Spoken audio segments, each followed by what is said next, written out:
Hey everyone, welcome back to another episode of Dead Rabbit Radio Classics, where we take a look at an older episode with a new intro. This one, episode 287. This is probably one of my most well-received episodes. It really kind of combined the stuff that I like to do. One, I like to have 3 stories per episode. I know some of you guys like the deeper dive, but I actually prefer doing more stories per episode because I just have so much content to cover. So I really like this one for that reason. And it's an incredibly obscure UFO story, and it's funny. I think that's the combination of things that I like in an episode of Dead Rabbit Radio. There's some stories that are obscure and they're a little more serious, and those are fine too. But when I can hit all 3 things, when I can tell 3 short stories pretty well, when I can find something super obscure that nobody's ever heard about, and do it in an entertaining way. Mwah! I love this episode. This actually, what happened was Caleb, he's one of our newest Patreon supporters, he said this was his favorite episode. And I was like, that episode was pretty good. So when I was getting ready to do this week, we decided to go with this one. So if you haven't heard this episode yet, be prepared for one of the most bizarre alien encounters ever. If every alien invasion was like this, come on down today, aliens. I can do these invasions all day long. And if you have heard this episode, I hope you stick around to enjoy, once again, episode 287, the weirdest alien invasion ever, the Casablanca case. A beautiful bandit, a mysterious family, and a UFO story so bizarre, even veteran UFOologists have a hard time believing it. What happened in 1955 in a sleepy little town in California? Were they invaded by aliens only children could see? Today on Dead Rabbit Radio.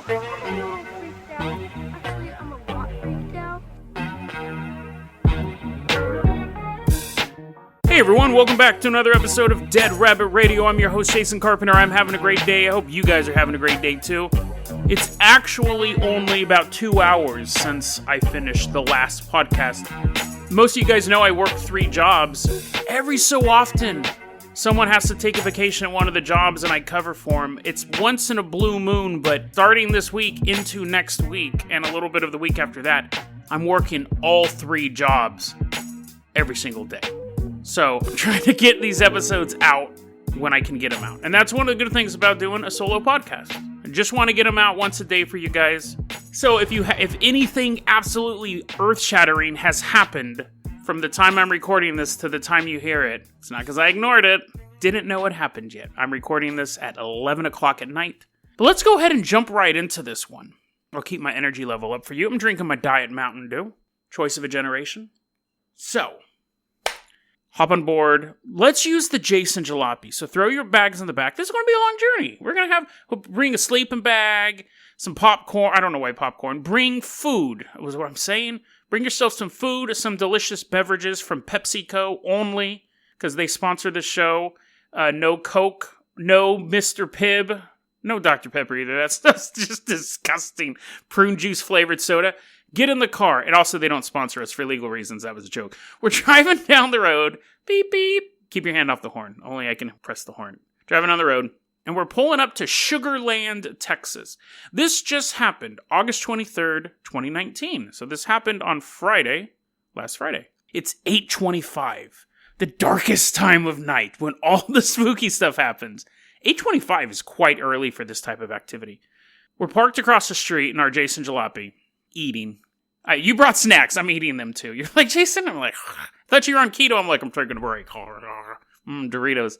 So as I'm swelling up, as I'm gaining 10 pounds of water weight from just eating one Dorito, we're looking across the street and there's a place, there's like a parking lot, and we see this hot woman hops out of the car. And you're like, Jason, do you have to objectify her? Yes, I do, because that's the point of the story. Now, give me some more Doritos. We see this hot woman hop out of the car. Blonde hair, pink blouse, yoga pants. You're like, Jason, you're taking a look. Hold on. This is important for the story. And also, it's not just my fantasy. This is on surveillance video.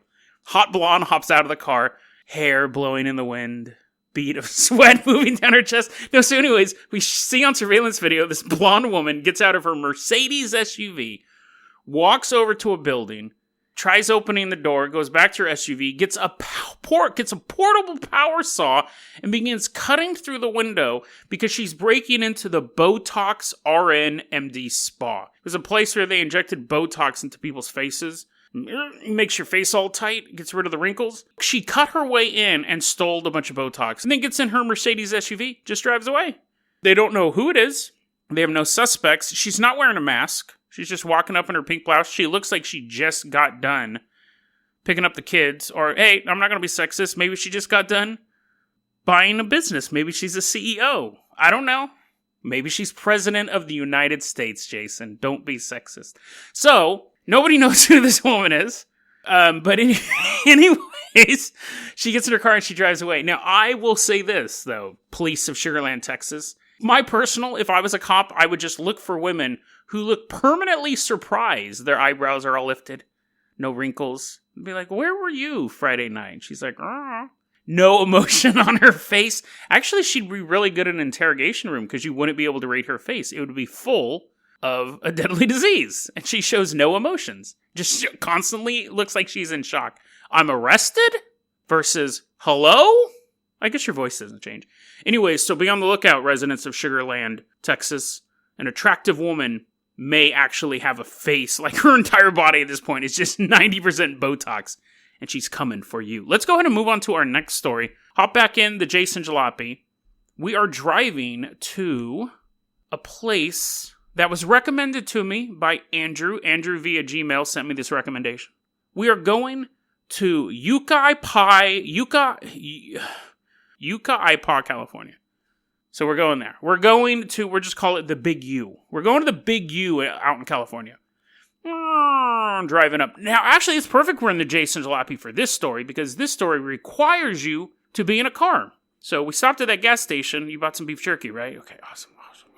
You're like, Jason, you have a Patreon now. You can afford your own food. I was like, I'm putting the gas in, man. So anyways, we drive up to outside of this house. There's a specific house in the Big U, Yucaipa. And it's an urban legend come true. Video proof of this house. And what happened was, it started off in the area, and then it spread to the internet, and then things got really bad. If you pull up to this particular house in Yucaipa, you drive in your car, you park in front of it, and a bunch of people come out of the house.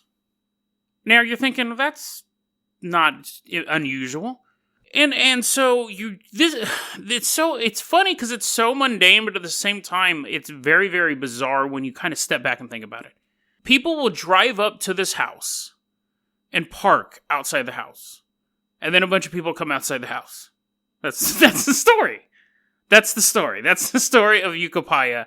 They're technically called the Yucaipa Watchers. So that makes it sound like really sinister, but that's it. You drive in front of a house and people come out. And so if someone just said, hey dude, did you know that if you drive down this spooky street during the day, in the middle of the day, and park in someone else's parking spot, someone's gonna come out of the house?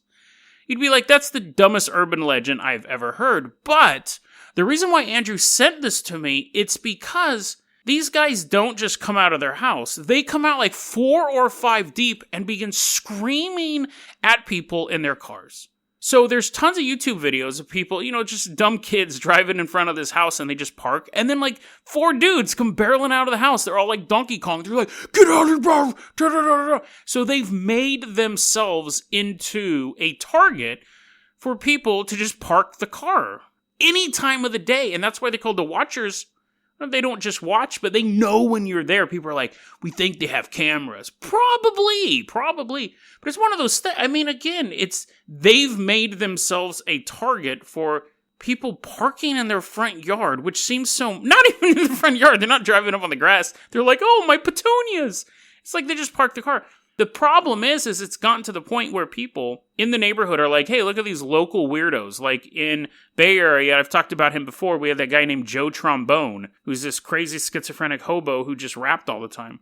Local legend. But in Yucaipa, you have people going, hey man, those guys, they run out of their house when you're parked. And then people started doing it on YouTube. And then people started coming from all over California to videotape themselves. I'm surprised Jake Paul hasn't done a video with these guys yet. It's become this thing. And they call the cops all the time. So now you run the risk of being arrested for parking your car. And this was a total flashback for me. I read this short story. I watched a couple videos about the Yucaipa Watchers, and then I read this story. I'll try to make it shorter. It's let's see how long this goes. I don't know how many of you heard of the Yucaipa Watchers, but don't ever go there. They were pretty famous on YouTube. Here's legend, that's their word. Legend has it, if you go by there anytime day or night, the people who live there will come out of the house and confront you and talk. Beep that up. People listen to the show at work. Me and my friends went there, and just like they say, they immediately, misspelled, immediately come outside. It was 2 a.m, so the beep started walking to the vehicle with a flashlight.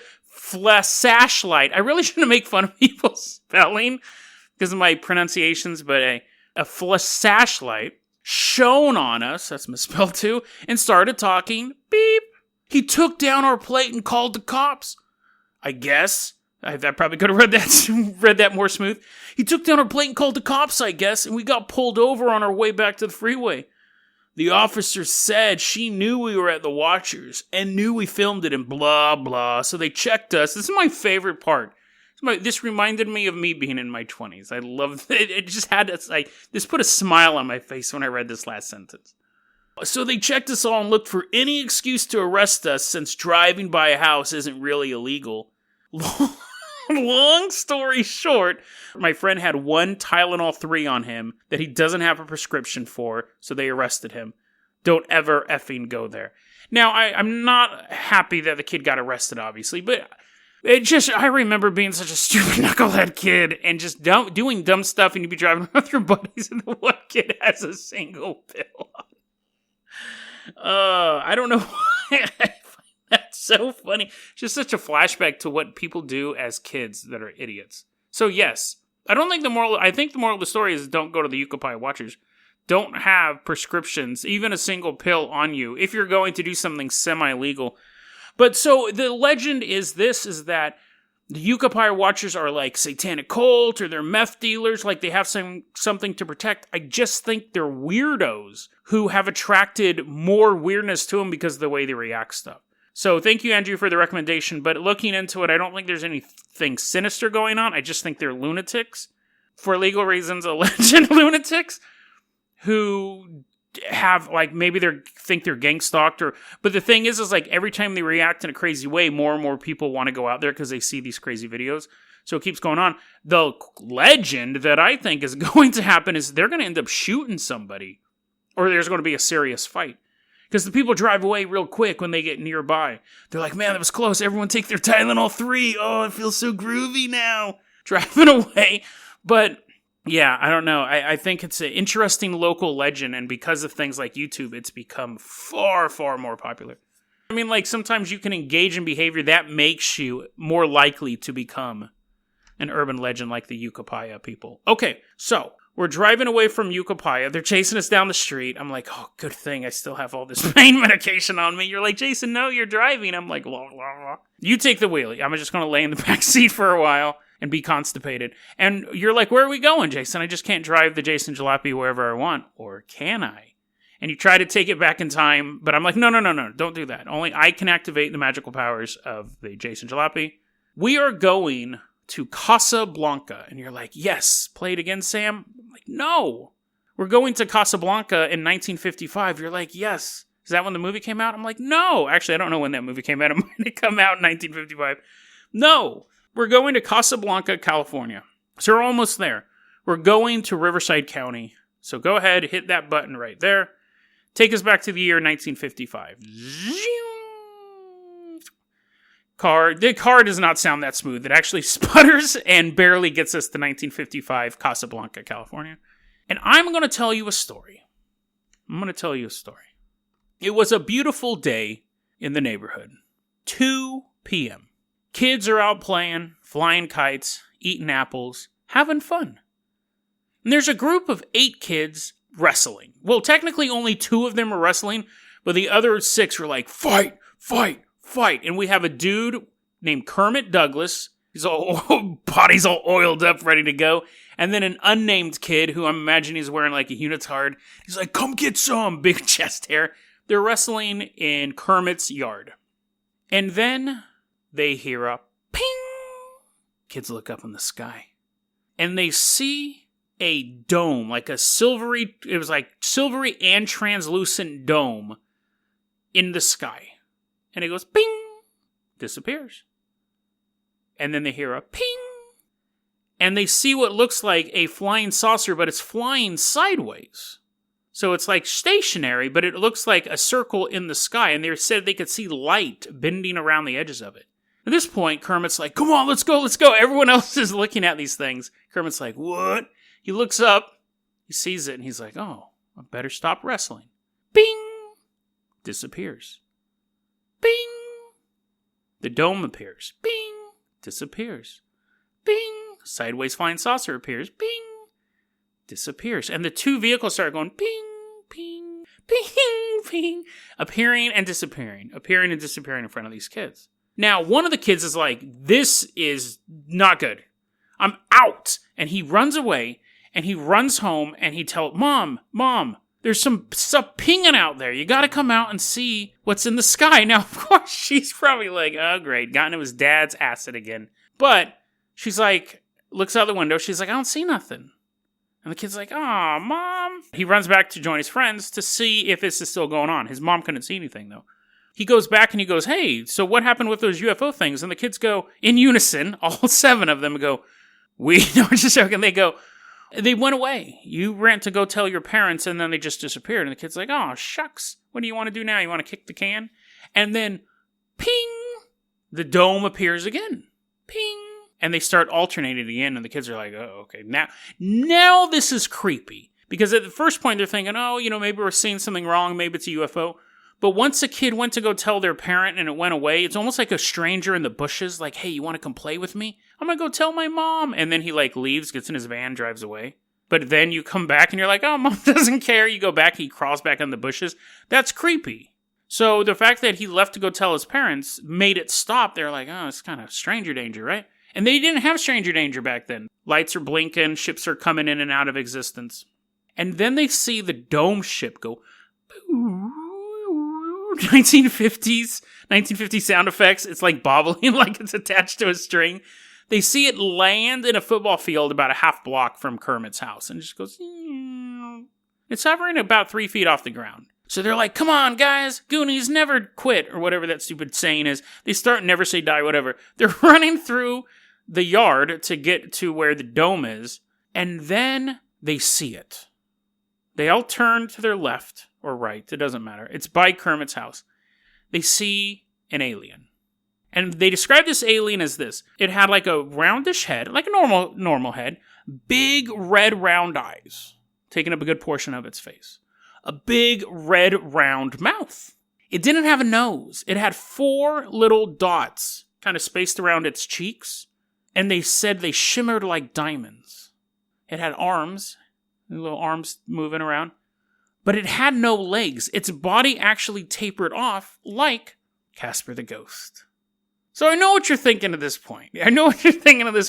Jason, this is kind of creepy, and it's quite bizarre. We haven't even gotten started yet. So they're looking at this Casper ghost just kind of floating there, wavy arms, just kind of hovering there, right? It's wearing a belt, like all ghosts. It has to have a fashion accessory. It has this belt with a giant, like, mirror-type piece of metal on it. Super bright. The kids are like, oh, I can't see. And then one of the kids in the group is, like, looking at the alien, and he's like, that's nothing. He looks at the dome UFO in the football field, and he goes, that's the most beautiful thing I've ever seen. And he starts walking towards the domed UFO. And everyone's staring at this ghost. He's not a ghost, whatever it was, alien ghost, maybe the ghost of an alien, who knows. Anyways, this thing's floating around the corner there, and everyone's staring at that. One kid leaves the group, starts walking over there. 2 of the older kids see what's going to happen, see him walking towards the ship. They have to run, they have to tackle the kid. They can't keep him from walking towards the ship. Once they tackle him, multiple UFOs began appearing in the neighborhood. Bing, bing, bing. bing, bing, bing, bing, bing, bing, bing. One lands on a nearby roof of a house. One knocks off the branch of a tree, a walnut tree to be specific. And then one seems to fly by and shoot out some sort of ray. Now, at this point, the kids are screaming out loud because they've seen the alien guy hanging around the corner. They've had to tackle one of their buddies. All these things are blinking in and out of existence. Their parents and other people in the neighborhood come out to see what's going on. And they don't see anything. They don't see a little ghost man. Mommy, no, there's a guy over there. He has a weird belt buckle. It's blinding me. She looks over there. It's a shrub with a shiny ant on it. She's like, oh, that's just an ant. They don't see the UFOs flying around. They don't see the landed UFO. They just see their kids like freaking out in the front yard. The parents have no idea what they're looking at. But these UFOs are bing, bing, bing, bing, flying all around. Dudes are getting tackled. Kermit's ready to wrestle an alien. All the kids are freaking out. And then one of the kids turns around. And you got all this chaos going around, right? He turns around and out of thin air, he sees an arm. Just like cut off at the shoulder. It's like the rest of the body's invisible and there's just an arm reaching out of reality. And it's beckoning him towards it. It'd be like if you cut a hole through a curtain and stuck your arm through it, but that curtain happened to be existence. And it wasn't an alien arm. It wasn't a human arm. It was a metallic armored arm. And it's just beckoning a child over towards it. Now, there's drawings of the arm. And what it reminded me of is, you know how we'll put not we, because we're not professionals, but you know how professionals will put their arms in those things to kind of control like radioactive isotopes and like move aids from one vial to another. They have to use like those mechanical arms. Or they at least put their hands in gloves. And you know, like you see them in movies where they're like reaching into a box. That's what it looked like. But it was this like metal sleeve over an arm with fingers beckoning the kid over. He doesn't go. He's like, I'm not going over there. The arm's like snaps its fingers. It's like, dang it. It disappears. A dude appears in the field and other kids looking out in the field. And there's just some guy. Now there's just some random normal looking human. He was called a strange man. So he wasn't one of the ghost guys. This is all happening in the middle of the afternoon, by the way. There's a man walking around now by the UFO. He pulls out two guns. He goes, choo, choo, doesn't make the noises. Actually shoots two kids and they get paralyzed. Now, I know what you're thinking at this point because I was thinking the same thing. I can understand if the parents walked outside and the kids are like, oh no, it's an alien. And the parents look around the corner and they go, oh, that's weird. There's nothing there. My kids must be imagining stuff. But if you were a parent and you walked outside and your kids are running around, and they're going, oh my God, no, aliens are getting us, I would think they were playing around. If I saw a branch fall off of a walnut tree, you're like, oh no, my walnuts. If I saw a branch get knocked off a walnut tree, if I saw two kids running and then go paralyzed and hit the ground, I'm not going to be like, oh, those rapscallions, they're just playing around. I'd be like, oh, you know that they always play that game, loss of central nervous system. It's just we used to play that as kids too. You would go, oh no, there's some sort of emergency going on. But apparently, okay, so let me finish the story. So, two kids get shot with paralysis ray. And I'm gonna tell you this right now before I keep going. This isn't from Backpackerverse. This story is from several reputable UFO sources. Not even just websites, but from UFO literature. Okay, so there's no twist at the ending where I'm like, surprise, I found out it was invented in 2018. No. This story goes back to 1955 when it was reported. So, where did I leave off? Because it still isn't even the weirdest part yet. Two kids get paralyzed. Walnut tree is destroyed or branch broken off. You have the mechanical arm. Still, we're coming up to... This is my favorite part. This is hands down my favorite part. So now the domed ship in the distance, a portal opens up, like a little doorway, right? And out comes another alien. Now, this alien has the same head as the alien who was hiding behind the corner. Has the big red eyes, big red mouth, a little diamond, little like red things that sparkle like diamonds. But he has two arms, but at the elbow, it becomes two more arms. So he has four forearms, four hands on each. Like he has a shoulder to elbow, and then the arm splits And his body doesn't taper down like a little Casper ghost. He has 4 tendrils. He just kind of hovers above the ground. Hops out of the ship. He's just hovering above the ground with his weirdo arms and his weirdo legs. And then there's a kid there. We have names a few of these kids. We had Kermit. We have this kid. His name's Ronnie Strickland. He said that the alien telepathically told him, hey, go climb that tree. We'll pick you up in 15 minutes. And he's like, yes, master, yes. And he starts walking towards the tree. Now, an other kid as well must have gotten the command because an other kid starts walking towards the tree with Ronnie. Now, you have all of this chaos going on. So kids are trying to just not get paralyzed themselves, trying to save their walnut trees. They're like, this is for my science fair project. No. It's basically every man for themselves. So they don't see what Ronnie and this other kid are doing at first. But they do end up climbing a tree, and they sit up there for 15 minutes. So, this story supposedly took place between 2 p.m. and 5 p.m. This was going on. I know I've been kind of saying, then this happens, and this happens. Supposedly, all of these events took 3 hours from beginning to end. These must be the worst parents in the world, who they're like, oh, yeah, kids love to play the same game for 3 hours. They love to play Paralyzed on the Ground. That's such a popular game. They saw it on Leave It for Beaver. Oh, they love playing that game where they're just petrified, pointing at nothing, going, please, mommy, help me. Oh, it's such a great game. This goes on for 3 hours. So they're waiting up in the tree for 15 minutes. And then you still have this core group of kids, and they're trying to get, this is my favorite part of the story. They're trying to get the kids down from the tree. They're like, no, Ronnie, no, other kid, get down from the tree. I don't know if it's the same tree as the walnut tree. That would be hilarious. The other branch is getting ready to break. They're like, no, I eat walnuts. I have to forage those before winter. We're going to hibernation. And their kids are just sitting up in the tree. So then, after 15 minutes, a UFO comes down, and they said it's shaped like Saturn. So it had like a ball in the middle, had this ring around it. Okay, this is so great. I love this. Oh, did I tell you? I should say this right now. Put you in a little bit of suspense here, but I want to make sure I give credit. I had read this story this weekend, and then just the other day, Chop Top on YouTube said, hey, have you ever heard the story of the Casablanca entities? And I was like, I just read that story, but I wanted to give him credit. So, Chop Top, thank you for recommending this story. He definitely sped it along. I probably would have waited a little bit longer to do this, but I want to give you guys credit when credit's due. So, back to the story. There's this hovering ball. There's this ball with like this Saturn-like ring, right? And Ronnie and this other kid are sitting in this tree. Now, little dudes, little Martian guys, are now walking out of the UFO, and they're like hanging off of the Saturn ring, reaching for the boys. They're like, come on, get in the ship. And Ronnie and the other kid are like hypnotically trying to reach for the aliens. And their friends are like, oh my God, we're about to watch your friends get kidnapped. Go to another planet. So how do you get kids out of a tree? Let me rephrase it. How do you quickly get kids out of the tree? My scenario would be just throw stuff at them. But I'm an adult, so I could throw hard enough to knock a kid out of a tree. I could be like, oh, this rock will do it, and just like hit him in the ribs and be like, ah. But a kid can't throw that hard.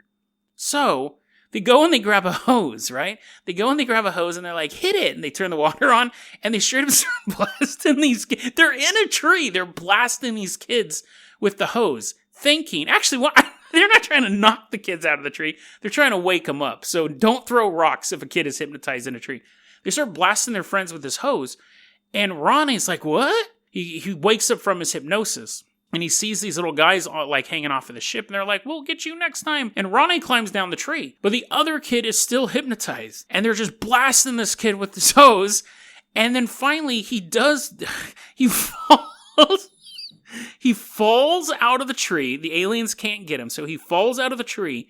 And then floats through. I love this. He falls out of the tree. He doesn't hit the ground. He floats across the yard and lands on a roof. Safely. So somehow he started to fall, he levitates, he goes back up, because the tree's not as tall as the house, I'm assuming, unless it's this giant tree.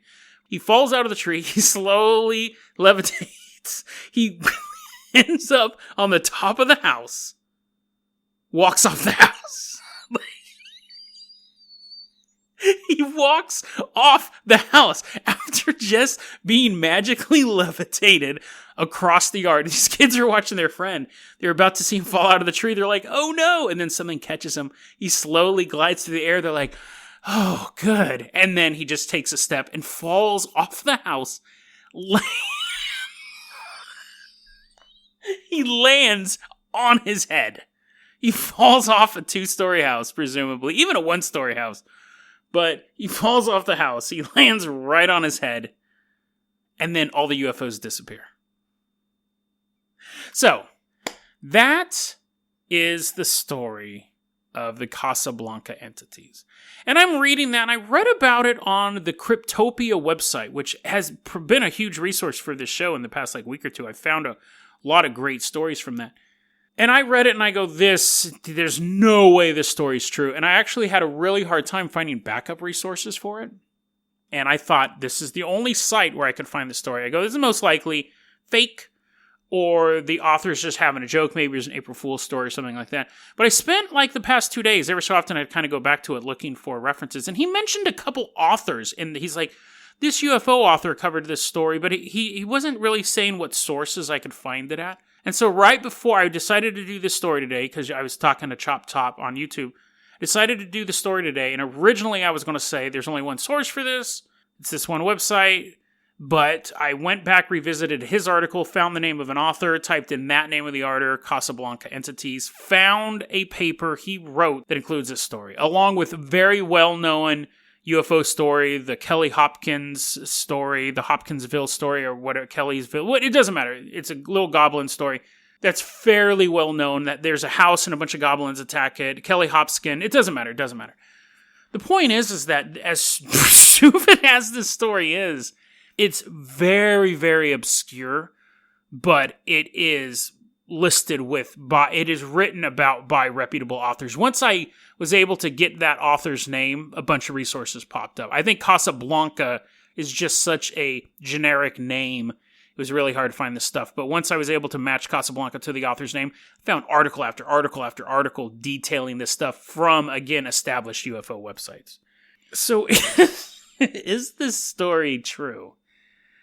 Again, I don't want to sound like a broken record, but either they're making it up, someone else made it up, they're misinterpreting real-life events, or it's true. I think those are always the 4 things we can look at with this type of story. There's no evidence. We could go out to see if there's a walnut tree with no branch. But let's assume that just for the sake of fun that it's true. Because again, we can't really prove it either way. I had to read this article multiple times, and I had to read a bunch of resources on it. There is a through line in this story that makes it genuinely terrifying. Every single thing that the aliens do, let's presume they're aliens, every single thing the aliens do once they show up is to divide and conquer. The ghost showing up around the corner of the house distracted all the kids, so the one kid would start walking towards the ship. And while people were focusing on getting the kid from walking towards the ship, the mechanical arm appeared to the one child, beckoning him over there. The alien comes out with the guns to paralyze 2 kids, whittling their number down from 8 to 6. You had the 2 kids hypnotized. Instead of hypnotizing all of them, it was almost like they simply wanted any one of those children. No one was the particular target.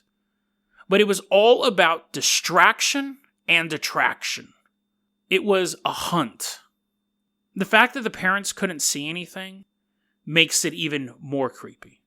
Because what child wants to live in a world where they are surrounded by dangers that are invisible to the people who can protect them the most? This story has never been replicated as far as I know. There's never been such a massive alien presence in a neighborhood, really in 2 yards, in a football field and a home. There's nothing that parallels this. Why did this happen in that neighborhood? Has it happened since or before? But more importantly, is that a viable hunting strategy? I mean, it could have worked in almost any other location. A campsite where a kid is lured off into the bushes. Another neighborhood where kids don't play in groups, but just a kid walking home alone. That's terrifying. Because it doesn't seem like they're after anyone in particular. It seems like they were the alien equivalent of a human predator. Any child will do. So for all the fun and all the ridiculous stuff that happens in that story, that's the terrifying through line. They were hunting. And they came close several times. But hunters rarely give up. They may move where they hunt. They may change tactics. But eventually, they'll bring home that trophy. DeadRabbitRadio@gmail.com is going to be our email address. You can also hit us up at Facebook.com/DeadRabbitRadio. Twitter is @DeadRabbitRadio. Dead Rabbit Radio is the daily paranormal, conspiracy, and true crime podcast. You don't have to listen to it every day, but I'm glad you listened to it today. Have a great one, guys.